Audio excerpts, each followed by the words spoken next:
ใช่คนอื่น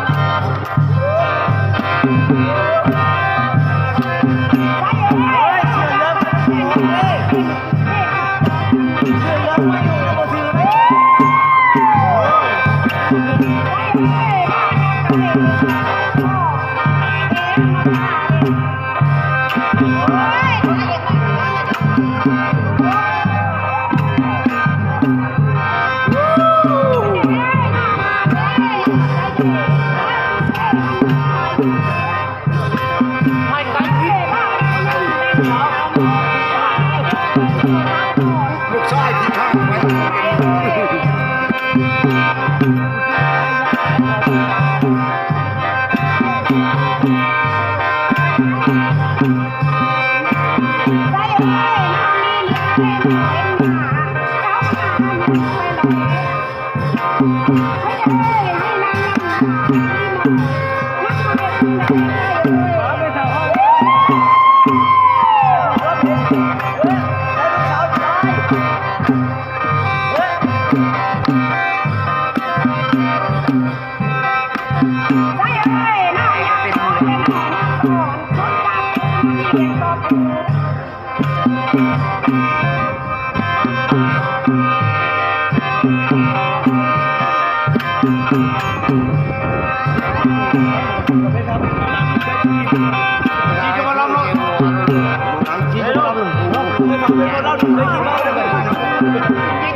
นั่นรถไม่เท่า